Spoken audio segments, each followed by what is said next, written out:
Great.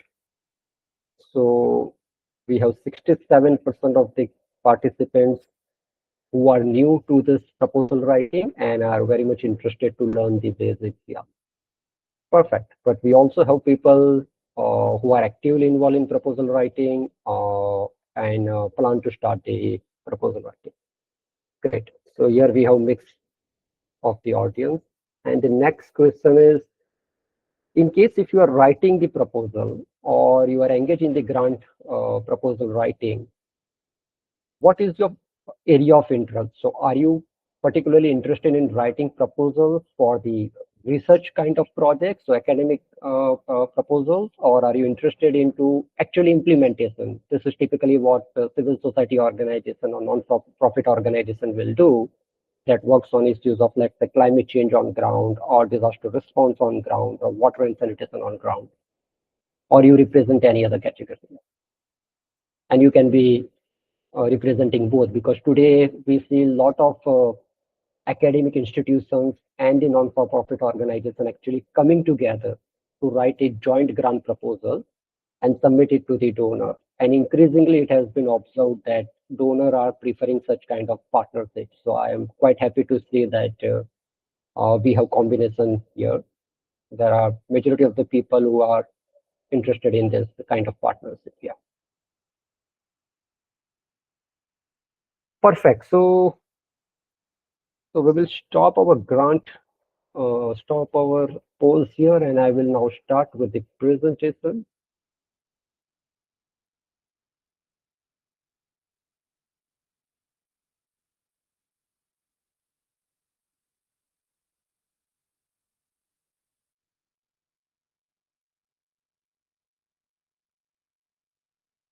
Okay. Is my presentation visible to everyone?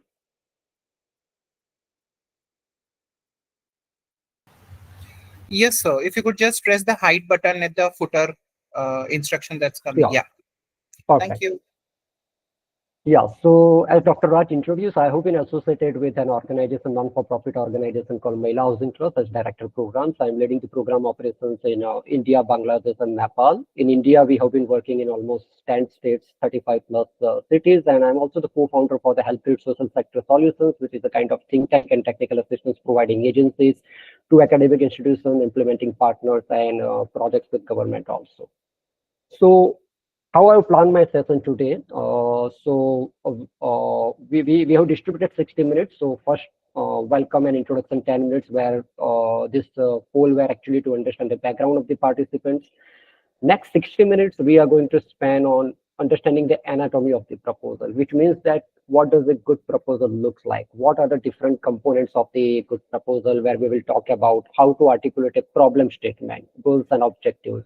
What is the approach to solve the problem for which you are writing a grant proposal? We will also dwell into the details of logical framework, which is nowadays getting more and more important. Donors are trying to understand that how does the proposal structurally look like, how the problem will be solved. LFA also becomes important when donors are deploying the external agency to evaluate your proposal. We will talk about how to prepare a timeline for a short-term, long-term project, and finally, budget and justification. So this will be the technical components of the proposal. But after that, we will also spend around 10 minutes to understand that what makes your proposal appealing to the donor, right? Because whenever we are writing a grant proposal, there will be hundreds and thousands of organizations who will be applying for the same proposal. So how you can make your proposal different from the other proposal to make it more competitive and appealing to the donor. So we will spend another 10 minutes there also. Definitely, when you are here and you want to work on the grant proposal, the end goal is also to mobilize the financial resources to carry out the research project or the implementation project. So we have kept around 30 minutes to navigate the funding opportunities. So when we talk particularly about India, what are the different funding sources or the opportunities available in the ecosystem? We will look into the international donors, national donors. We will talk about high net worth individuals who are interested to fund such proposals. So there we will spend around 30 minutes. And finally, I would like to spend around 20 minutes, which will be an open session where I will really appreciate questions, queries, clarifications from your end on the topics that we have discussed for an hour and a half or so. So that's the broad outline of the 2 hour session. While I'm making my presentation, I won't be able to see the chat or the comments that you're putting in the chat. So if there is anything urgent that needs to be addressed, I will request Dr. Raj to let me know, or else I will move and continue. And in between, I will take a break to just see if there are any comments, so we can address it in a timely manner. If there is anything urgent that you want me to address, I will definitely like you to unmute yourself and talk to me. I don't have a problem with that. And if you feel that this is something that can be discussed towards the end of this session, I am open to that idea also. So, what are the learning outcomes? So, broadly, at the end of the session, what we are expecting that all the people who are participating in this session will have a very good understanding about what are the different components of a good grant proposal or a strong grant proposal. So, that's number one.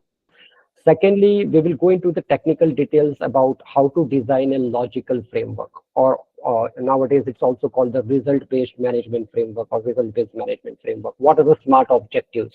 How you can make your objectives measurable? What are the outputs and what are the outcomes? Then we will identify what are the key components that makes the proposal competitive and aligned with donor priority. And I repeat that this is extremely important because grant making or the fundraising is a very competitive sector. Whenever there are requests for proposals, there are hundreds and thousands of proposals submitted by civil society organization and academic partners. So you really need to have a differentiating factor to make sure that there is a high probability of your proposal getting selected by the donor. So that's what we will discuss it in detail. We will create a pervasive and coherent grant proposal narrative by planning and developing its code section.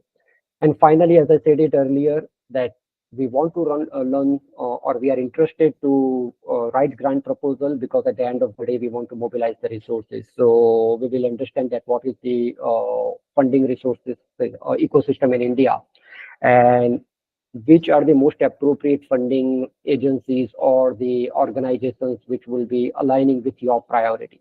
So that's broadly what we are expecting in today's session. Okay, now let's get into the anatomy of the proposal or structure of the proposal. So what is a proposal? So when you are writing a proposal, I think it's an idea. So proposal, actually you have an idea in your mind. You have identified a problem and you have an idea in your mind that how you can solve this societal problem. So proposal is the articulation of your idea in a way that it appeals to the donor and make it as a fundable concept, right? So your idea is something that donors will also get convinced with. And for that, it has to be clear, logical, and persuasive. So you have identified a problem and you have worked out a solution for it, and you want to put it on a document in a way that donor can understand your idea and is convinced to fund that concept. So that's broadly is the grant proposal. Now, when we write a grant proposal, there are 4-5 important components that you need to keep in mind. Now, depending on the funding agencies, this might change. So you might see that few funding agencies, when you go on the portal or when they publish the request for grant proposal, they will provide a template to you that you need to submit a proposal in a particular template. In case the template is provided, you have to follow that template. There are funding agencies that keep it open. They say that, okay, we don't have a template. We will like implementing partner or an academic institution to express their idea about the problem statement and how they intend to address this problem in their own way. So in that case, you have to give a structure to the proposal that you are writing. In either of this case, your project component or your proposal components are going to be same. That is problem statement. First and the most important, I will say, is the problem statement, which specifically, so what is the problem statement? So what is the special social issue that you are addressing and why it is urgent? That's a message that you want to convey to the donor or the grant making agency. Second is goals and objective of this project. So what are the key objectives of the project through which you will address this problem? Third is the approach. So you might have identified a problem, and that problem can be solved by multiple approach, but donor is more interested to understand what is your approach to solve that problem. So in a proposal, when you are writing a methodology or approach, you are trying to convey how you will achieve your objective or how you will solve your problem. Then comes the logical framework analysis. LFA, or sometimes it's also called result-based framework. A bit different, but technically it's the same thing. It is a tool to map your project logic from inputs and activities to output, outcome, and impact. So when you write a proposal, it might be a 10-page document or a 15-page document. But in a general case, a LFA will be a one-pager. It's a tabular format where if a donor reads a LFA, even if they don't prefer to, or if they don't have a time to read the entire 15 page, the LFA will help them to understand that what is the problem that you are solving, how the problem will be solved, what will be the immediate output, and what will be the long-term outcome of the project. So in a way, LFA is very important to technically understand the entire project. Then comes the budget and justification, and final is the organizational capacity. Now, these, in my opinion, are the recommended components of any project proposal. Many times I have seen that, so I have worked on both the side of the table. I am working with an implementation partner where I myself am submitting the proposal to the donor agency. So I am on this side of the table where I am seeking grant. As a part of an hybrid social sector solution, I am supporting few CSRs also to review the project proposal and approve their grant. So on the other side, I get many proposals which I review and then we shortlist the proposal, right? So it's very common to see that people don't integrate all these components. Sometimes they talk about problem statement, goals and objective, and they talk about output and outcome, but not about the approach or organization. Definitely.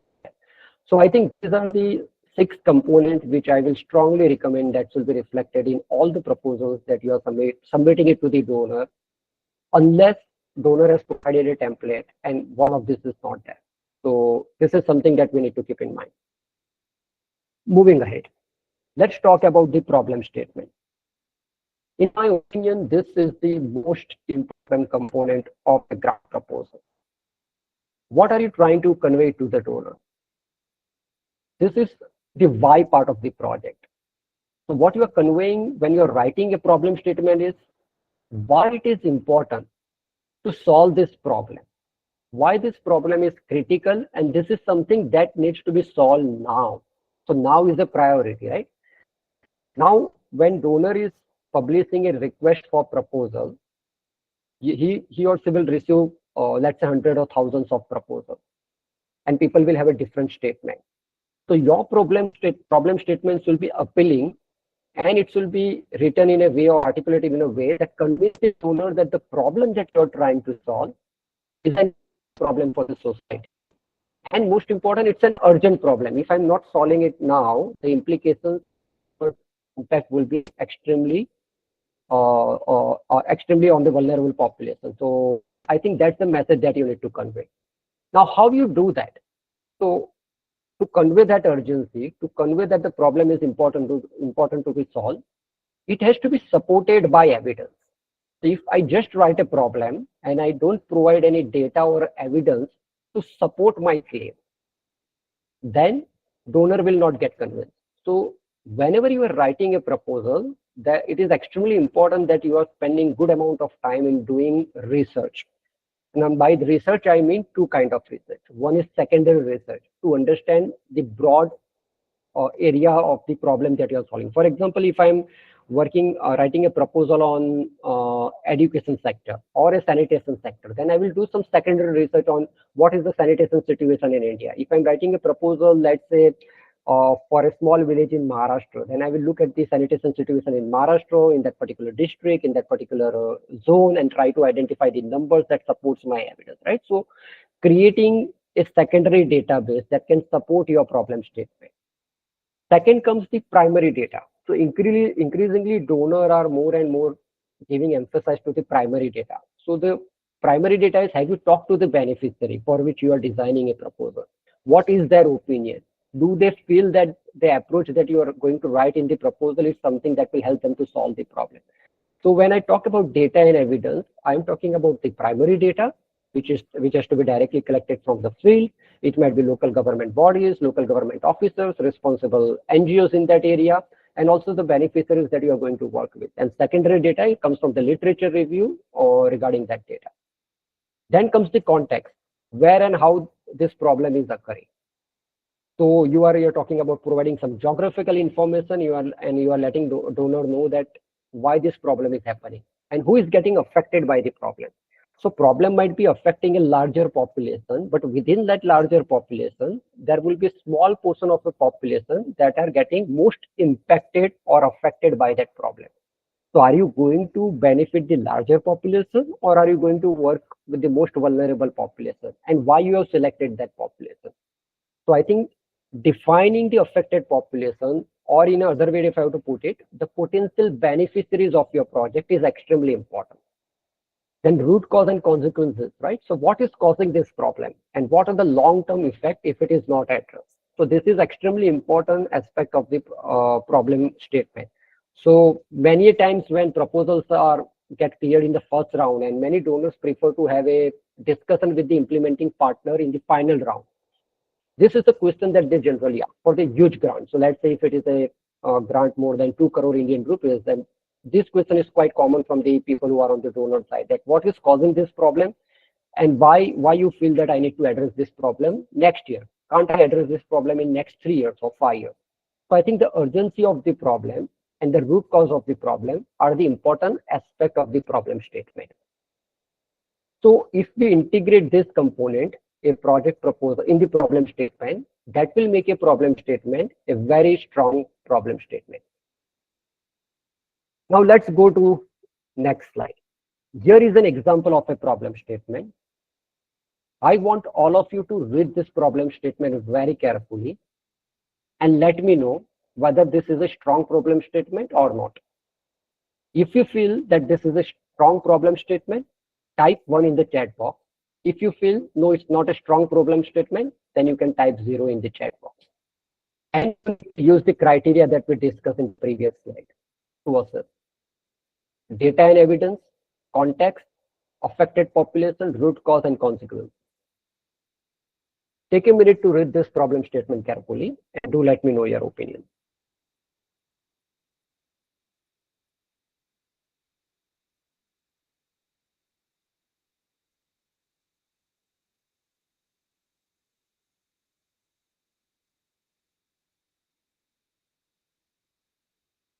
I am even open if someone wants to just unmute and just narrate their response or tell me their response here.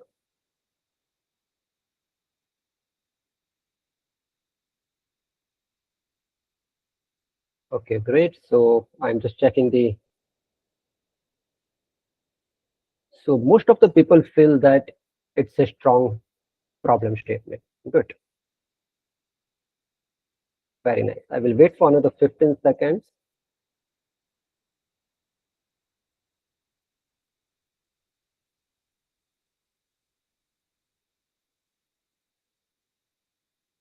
Perfect. Yeah, so there is a hand raised, Sibaji. Yeah, you can unmute and speak. Dr. Raj, I hope that's okay.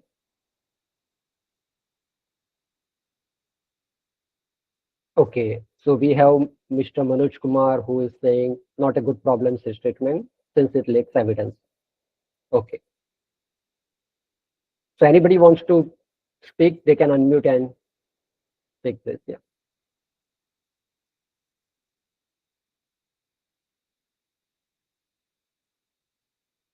Perfect. So let's go back to the presentation.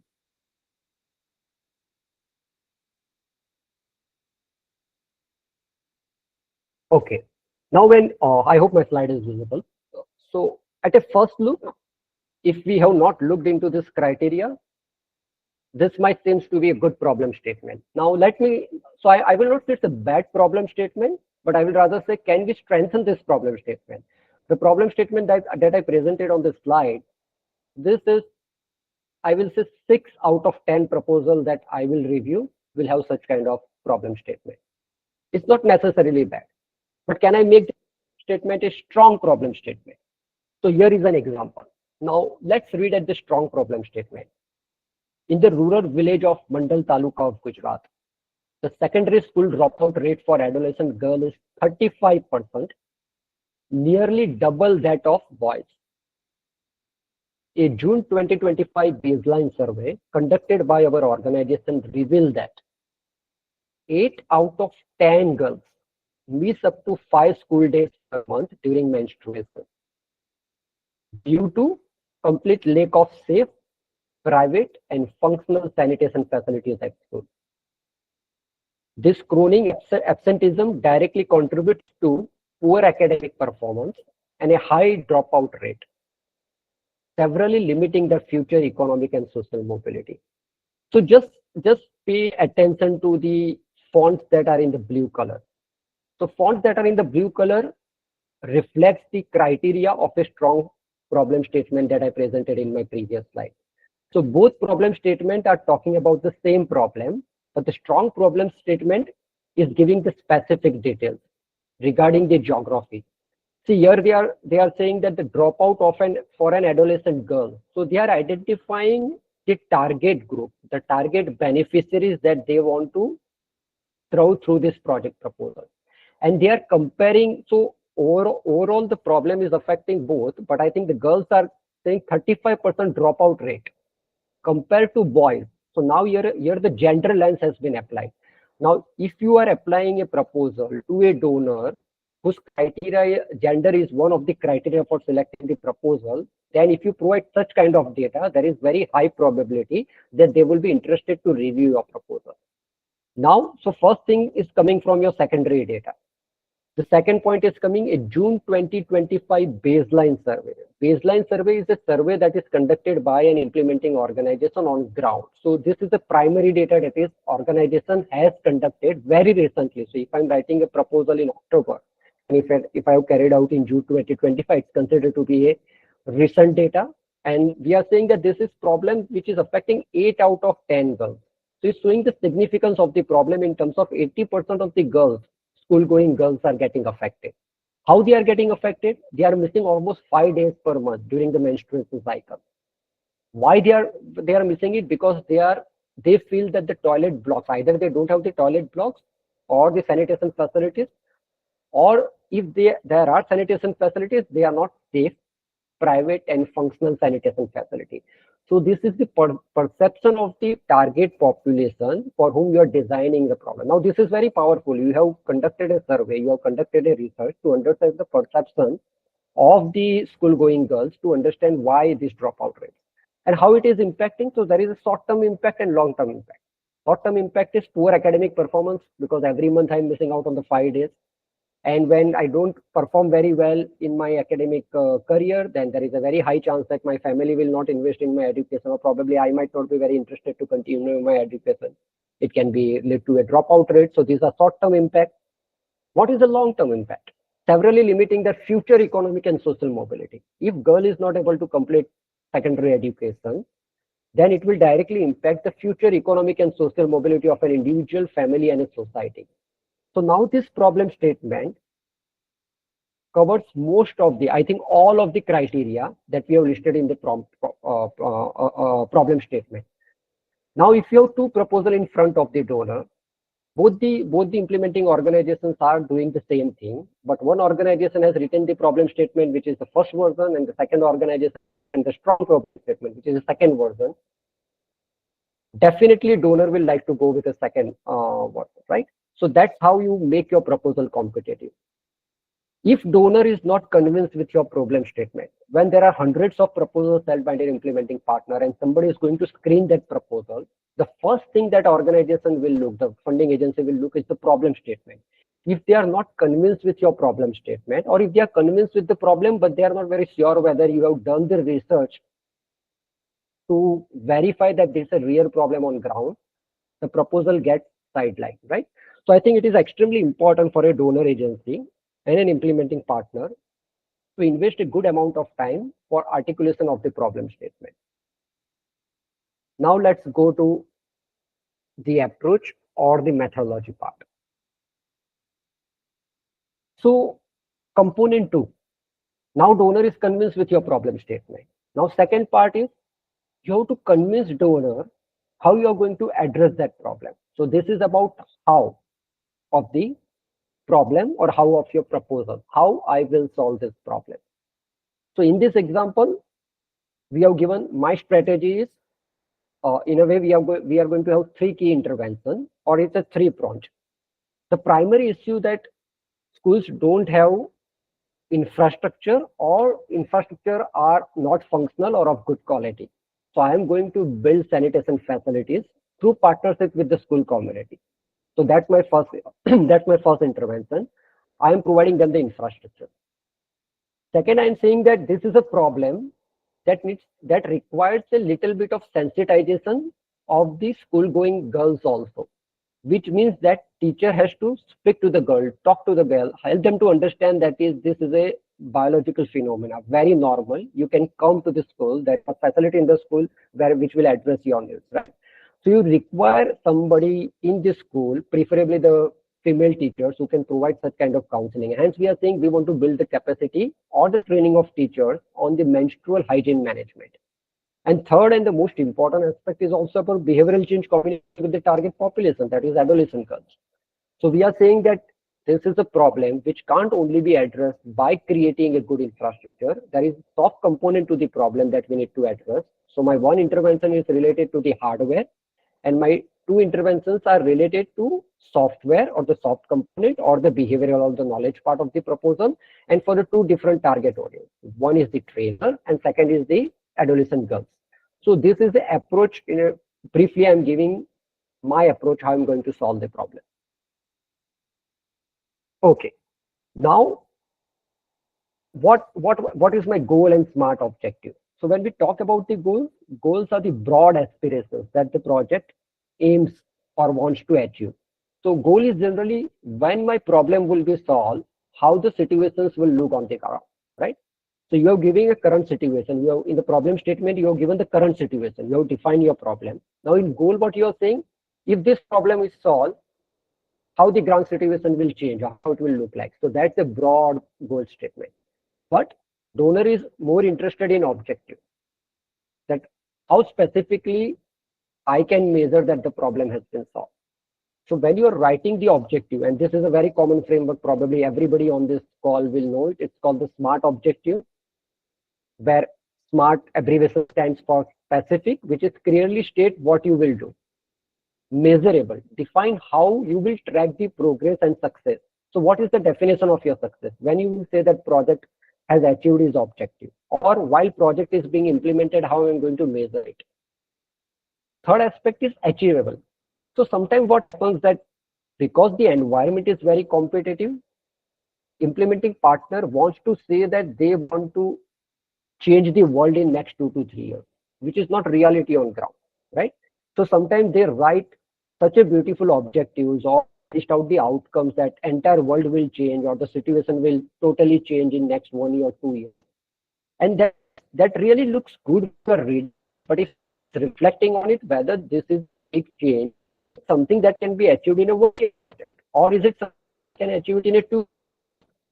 So when writing an objective, whether this is achievable or not is extremely important.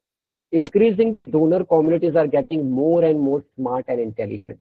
If they like your proposal, but if they feel your proposal is not achievable either in one time or the resources or the capacity that you guys are having, please clear your proposal. So this achievable is very important. Sometimes you'll feel that donor always likes big numbers. So instead of 500 girls, if I say 1,000 girls, there is a more chance of my proposal being selected by the donor. But that's not always the case. Whatever number you are proposing, your narrative should support that this is something realistic and I can achieve it. Very important when I talk about smart objective. Then relevant. Ensure the objective directly addresses the problem statement.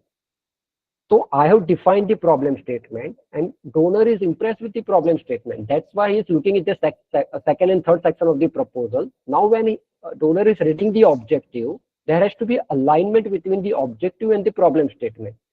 Sometimes when proposals are written, problem statement is confusing, but the objective are articulating them don't relate to the problem statement, and that's where your proposal fails. So look at it that it is relevant. And most important, time bound.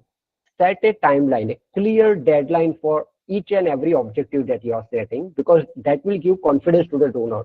So your proposal can be for 3 years, but there are certain objectives which will be achieved in that year 1. There are certain objectives that will be achieved by the end of year 2, And there are certain objectives that might require 3 years to materialize it.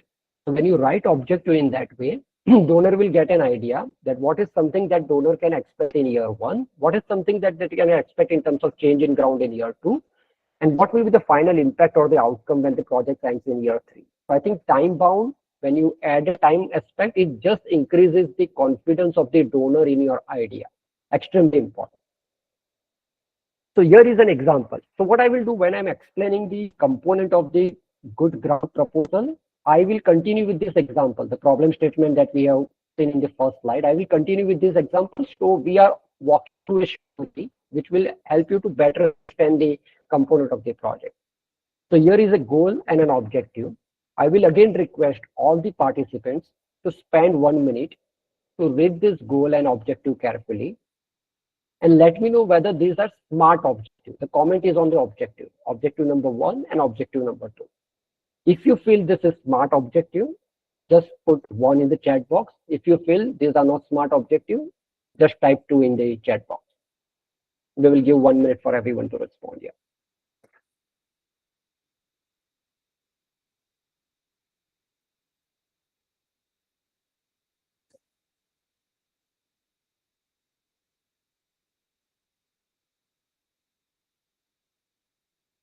So SMART stands for specific, measurable, achievable, relevant, and time bound.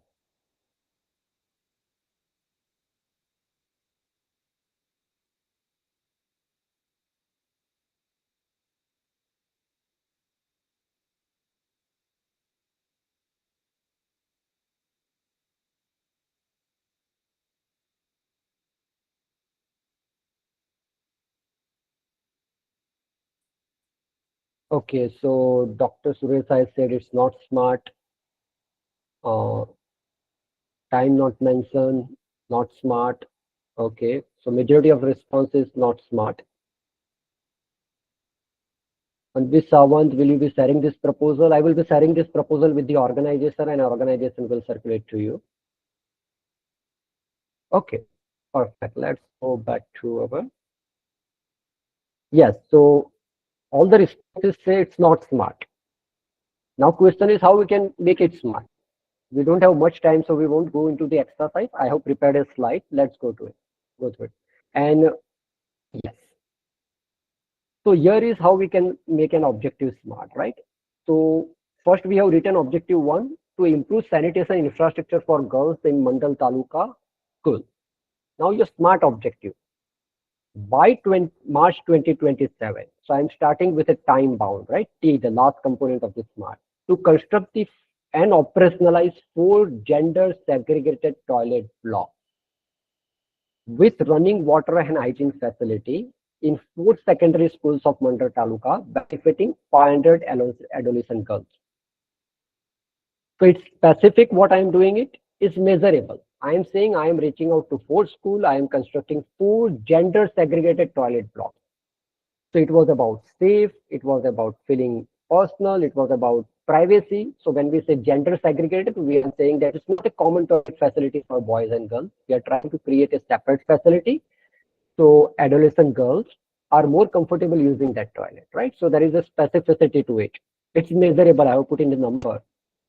It's achievable, right? So we are saying it's a 2-year project. This is something that we can do it. This is relevant.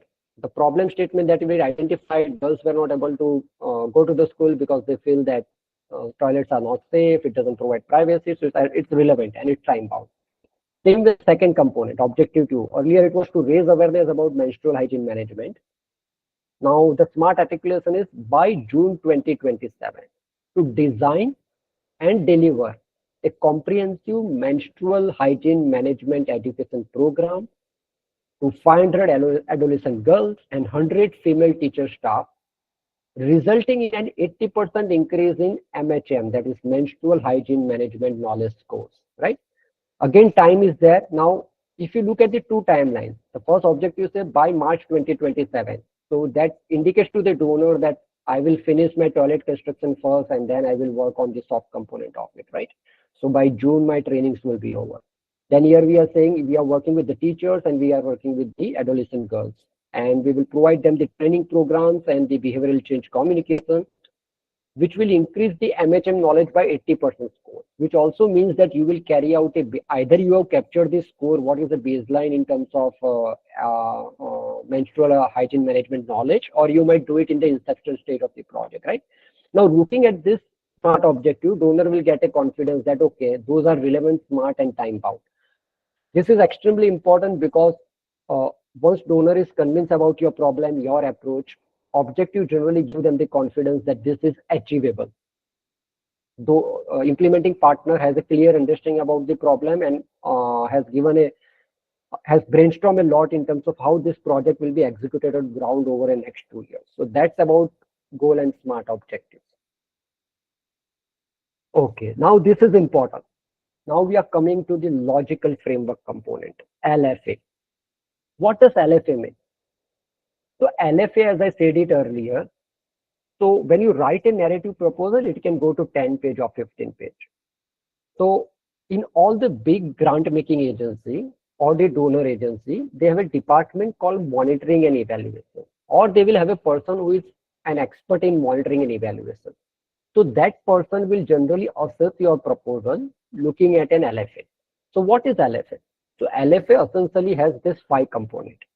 It talks about inputs, it talks about activities, output, outcome, and impact.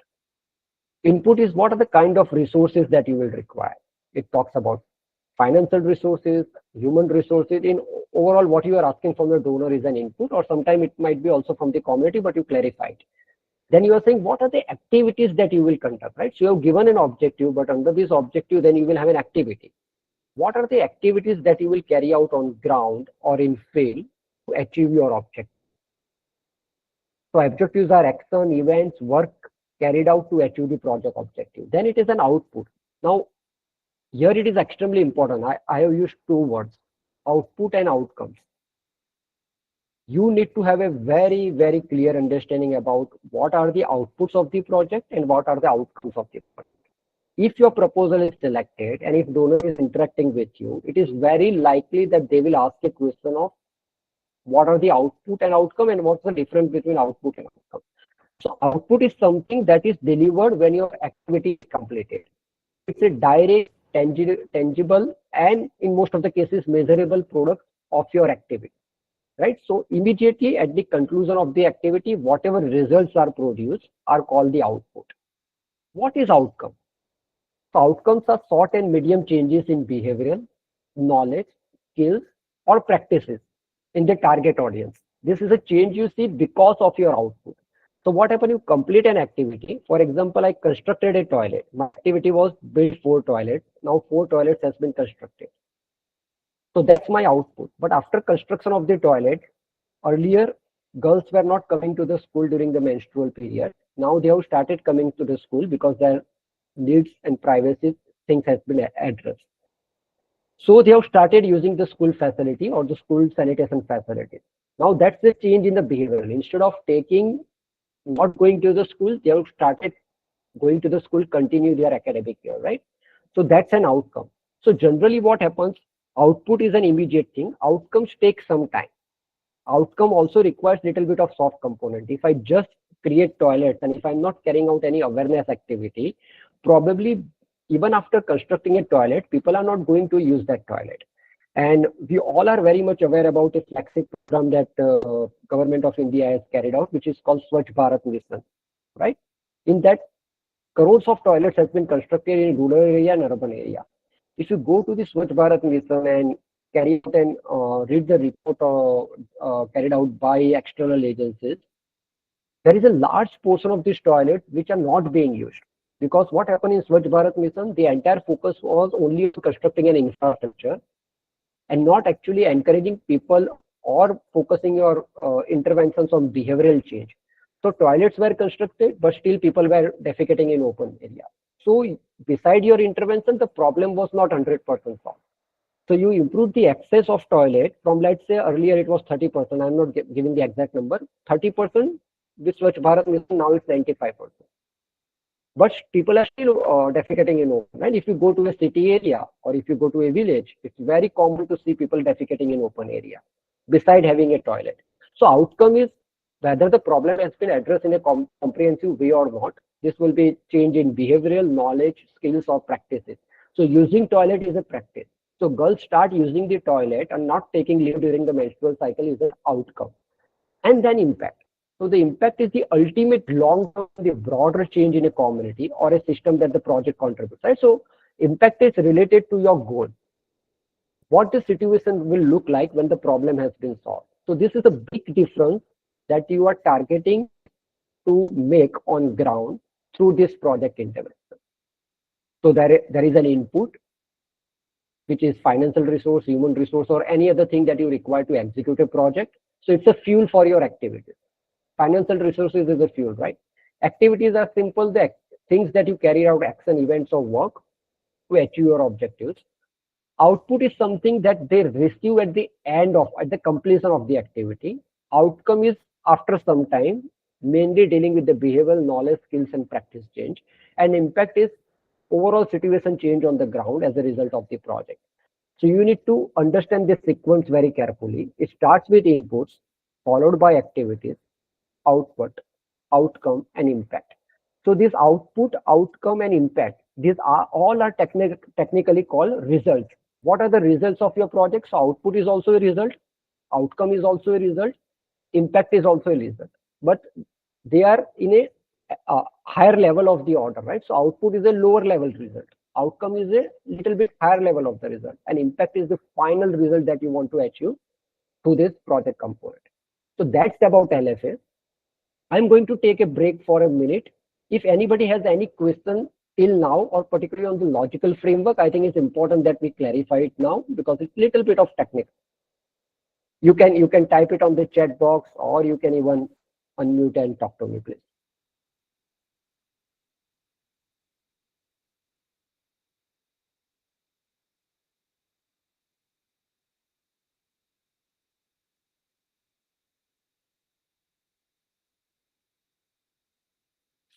Okay, so we have a couple of thumbs up, which means that people do understand. Could you please repeat once again the difference between